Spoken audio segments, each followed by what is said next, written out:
Good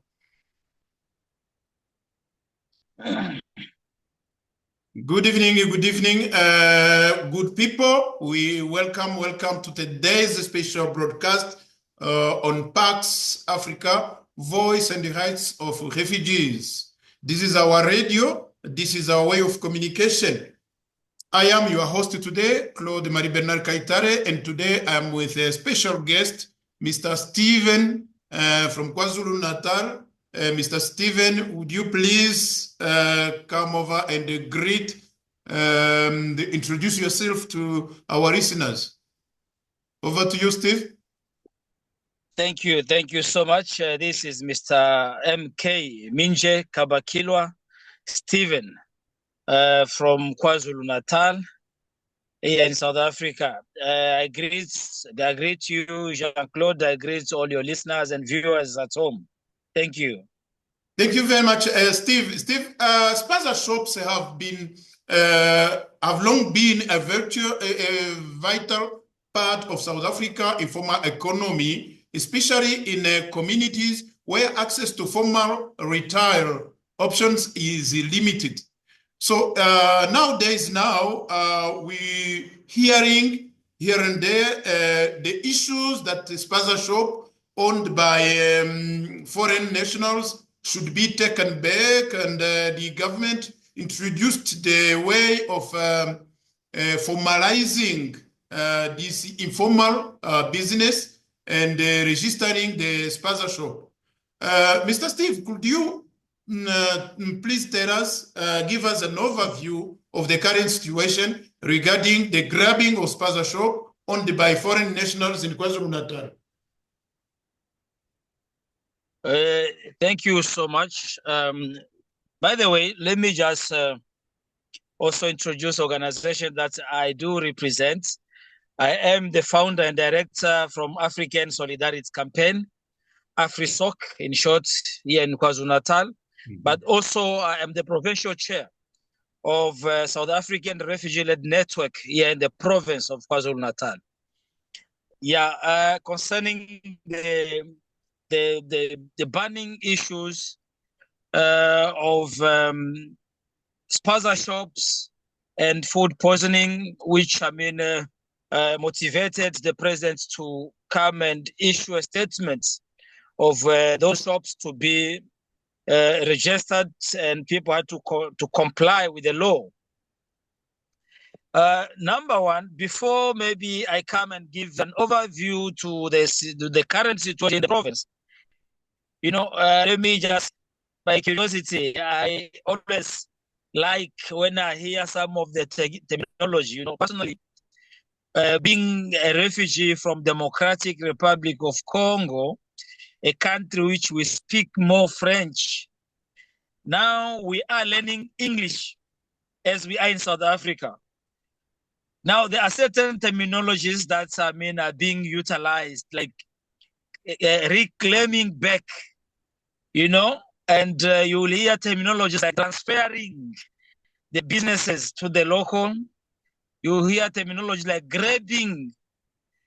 Those are some of the statements or the terminologies which I always get tempted, like I should consult my dictionary so that I will get the meaning. But anyway, the issue of Spaza shop in the country and KwaZulu-Natal in particular, it is indeed a very concerning matter. And all of us, being foreign national, being local, we are concerned with the matter.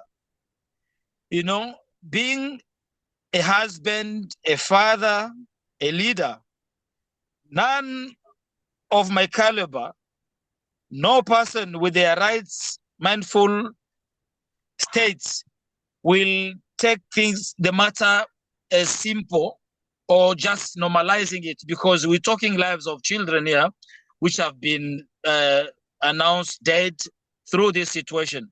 Yes. So we, by the way, give our deepest condolences to the families and loved ones who lost their children. And we are really concerned to see kids or children losing their lives. Also, we appreciate and accept the statement by President that businesses has to be registered, and those operating Spaza shops have to comply with the law. You know, we welcome this move. I think there is nothing wrong at all to ask people to register businesses and practice and run the businesses within the parameters of the law. Mm-hmm.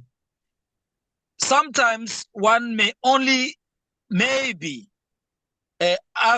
question the timing of it.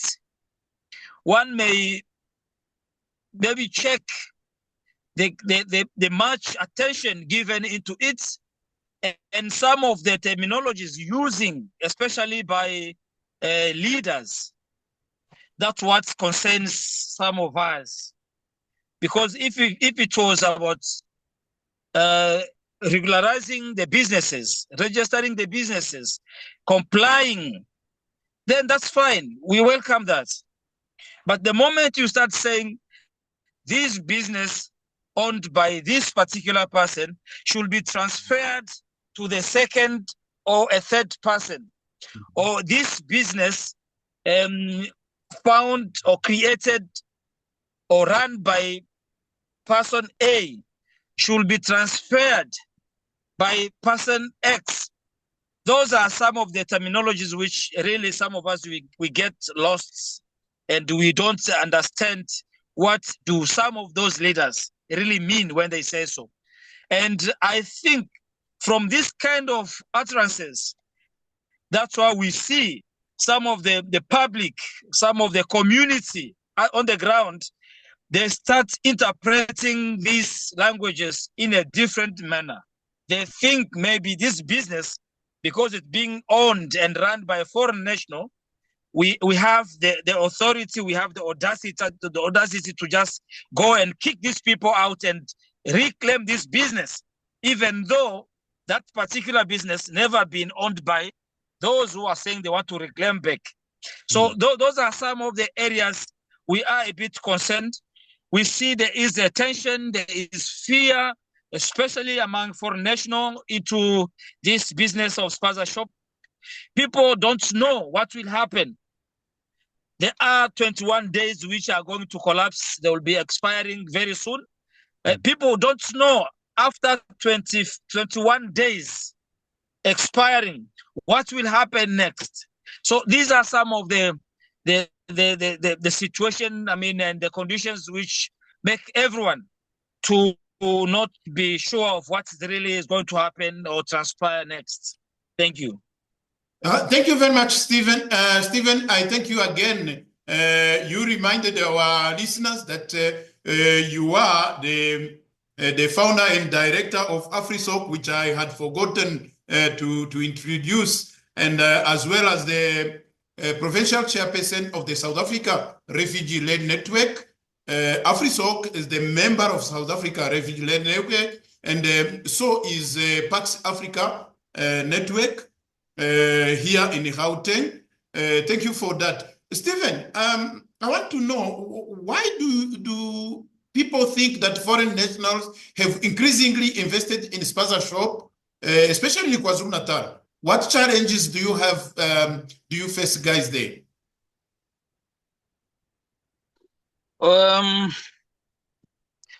Number one, any business-minded, any entrepreneur will always search, will always look for a gap, will always identify where there is a need.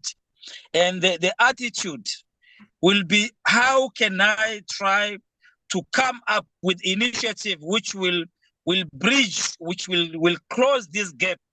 And in terms of needs, any entrepreneur will try to see, what can I do in order to positively respond to the needs on the ground? And some of the foreign national, as well as locals, local people as well, when they come to the rural area in the locations, you can see the market has been open. People rely more on those big shops like ShopRite, Pick and Pay, you know, or those checker, those shops which are basically or mostly located in suburb, in towns. Now, when you come to township and locations, now those services are limited. So if you forgot to buy something in town and you are home already, you need to wait until the next day. Now, that alone, it just, I mean, it was a need on its own. And some of the brothers and sisters, they saw that opportunity, including foreign national. Then people started investing in that particular or specific area. But today, there is also an element sometimes of misinformation where these people who are running Spaza shop in township are being portrayed as if it's only foreign national alone who are in this sector. But to me, and foreign national. But when we stand as leaders, when especially those in political sphere, sometimes they speak loosely and they forget that they are leaders and there are followers who are listening to them. Now, whatever they say as leaders, it matters to the people on the ground. So, to me, I think there's a necessity of us as leaders and other leaders from various, background to be honest. And when we speak, let us learn to speak the truth and not to distort the information, because misinformation, disinformation will result to hate speeches among community, and it will not help us as people, as a community, even in the business sector as we are trying to survive. Yeah, thank you, Mr. Stephen. Look, Mr. Stephen, sometimes I ask myself, what do you believe are the key drivers behind the increase in grabbing or maybe destroying businesses and the Spaza shops owned by the foreigners, in your view, in KwaZulu-Natal? Poverty, the level of poverty is so high, in such a way that, there's the proverb that says, a hungry man is a hungry man. When someone is hungry, I'm telling you, there will be very few good things a person will think to do. And the level of unemployment rates in our community, in our society, is so high in such a way that people are desperate for jobs, And when you look at the crime, people have turned themselves and normalized crime. People think you can easily just go to someone's shop and kill them. Yeah, people, they think you can just go and start creating violence in the area, and so that you can just benefit, out of that. But also, we also have to admit some people who just take opportunity to deliberately mislead the public, because there is lack of honesty in some of the so-called leader, and all this becomes the cause of some of the trouble we are seeing on our, in our communities. If we can have some honest leaders, people with ethic, people who are morally high and correct, who can tell the truth and educate the public, I think we should make the entire society to be peace builders instead of being there and triggering all this kind of violence that we see in our society. Yeah, very good, Stephen. So, Stephen, look, from the beginning of this saga, I saw AFRISOC very much involved And you did a very good job. I see on social media, in the meetings that we attend. Steve, have you seen something like improvement since you started really investing in this issue and trying to contact the authority that are concerned, Stephen? Yeah, absolutely. There are very much, there are very much improvement you are seeing on the ground. You know, since this started, we thought very much as AFRISOC as well as South African Refugee-led Network. They say, no, there's a problem here which involves which may negatively affect our people, including both, foreign national, refugee and asylum seekers, but also our hosting community. Yes. And we thought it would be a very good thing if we can also come out and see how we may participate in the finding of solution in this matter. Because we believe as AFRISOC, as well as South African Refugee-led Network, wherever there is an issues or situation, sitting in a corner, complaining, blaming, crying, pointing fingers cannot help that much. Mm-hmm. Because sometimes the leaders are very far from the societies, from the community, from the families. And those who are there, we should actively stand up and do what we can. And as far as, KZN is concerned, yes, we approached an organization called Accord here in Devon. Mm-hmm. We engaged with the Accord, and together as a collective, we said, no, something needs to be done. And what we thought we should start, because we could see the sentiments of foreign national feeling as if they are being targeted out of this saga. They are being, being viewed as if they are killers. There is nothing positively they are contributing in the community. All the negative things who are being accused or put on them, or the blame. Now, that's why we said, okay, in this regard, before we start bringing all the stakeholders together, let us try to separate, group. Let us first start engaging the foreign national who are in the Spaza shop, business. The aim was trying to create understanding of the challenges that they are going through in this, this situation, but also to highlight some of the things which, the Spaza shop owners are being blamed for. And we were able to say, guys, are we really innocent? Some of the things which are being accused, or we are being accused of, do we really do it? Because if we need to find solution, we should take an honest approach where, where there are mistakes, let us admit our mistakes and see how we can fix.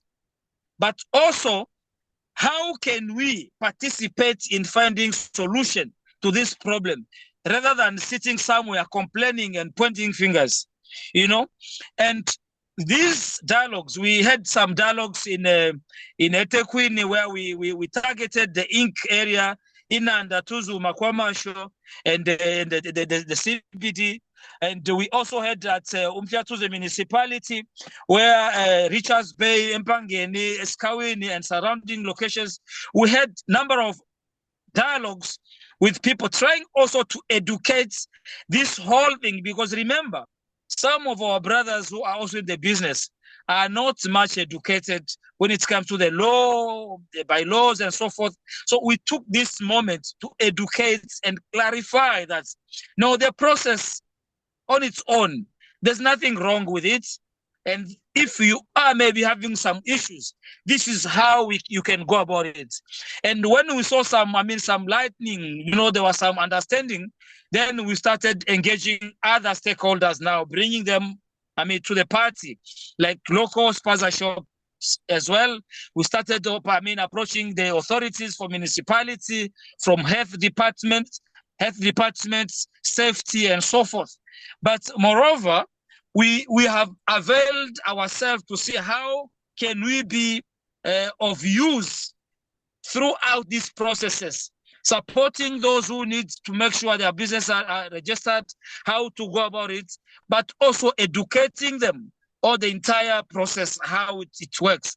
And really, from the activities that we've been doing, we can see some progress.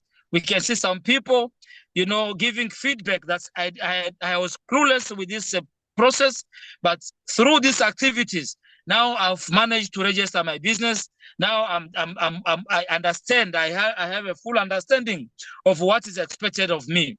So I can indeed confirm there are much progress. Thank you. Thank you very much, Stephen. Really, AFRISOC and the South Africa Refugee Network in KwaZulu-Natal, you are doing a very great job. I must really confess that. Stephen, from you and from your experience in KwaZulu-Natal, what will you tell other colleagues from South Africa Refugee Network and the other refugee-led organizations and the communities right around South Africa? We know that there is something happening in almost all the provinces, and this can only be done if we do learn from each other. Over to you, Stephen. Firstly, there's a African adage which says, "Umuntu ngumuntu nabantu." We need people, and even especially in business, how will you run business when there are no people? But also there is this element of trying to see or to have the good way of resolving our issues where there are conflicts. You know, violence never resolved any problem. We must always try to resolve our issues, our disputes, in a constructive manner. And again, sometimes sitting in a corner, complaining, blaming, crying, pointing fingers, sometimes also don't really help. A question can be, what do you do in order to see the change that you expect to see? So to other colleagues, other leaders, my take will be, this is the moment where we need to stand together as one, regardless of our nationalities. We understand the issue of poverty. We understand the unemployment rates in the country, crime rates in the country, and we understand all the negative impact that we are having as a country. But all those will not be changed by people from elsewhere if we don't take ourselves the step and act against all those things. And we need each other. There are much I can do, the next person might not do. There are so much someone else can do, which I cannot do. But if we bring all our effort together, you know, in collaborating, in partnering, that's what will help us even to achieve so much that we can achieve with the very limited resources that we might have. So in conclusion, I will just encourage our colleagues and other leaders. We should not sit back and just become analysts. We should not just sit in a corner and complain. Try to use this moment and tell yourself that, what can I do so that I can also positively bring changes which is much needed in our community? What can I bring to the table, you know, so that at least the peace and the positive environment that I want to see can prevail? This is the attitude I will just encourage everyone else, including our leaders. Thank you very much, Stephen. It was good to chat with you. To our listeners and the viewers, please let us work together. Solidarity is the key. I see in KwaZulu-Natal, they have done marvelous when it comes to this issue of Spaza shops, and especially AFRISOC and the South Africa Refugee Network in KwaZulu-Natal. You are recommendable, and we thank you always. We will always hear from you anytime we need your expertise and experience that that you have there in KwaZulu-Natal. Hopefully, we will get through this issue. Mr. Steve, I don't know if you have anything else to tell our refugee-led organizations or to tell the communities around South Africa as well as non-South African in order to close this conversation, Stephen. No, thank you so much, Jean-Claude. I really appreciate, and I really thank. Your station, and you are also doing a very good job. We really appreciate also to be given opportunity where we can come and share our experience to other leaders. My good people, we are all Africans, and we should not allow our poverty, our hunger to divide us. You know, we all face common enemy.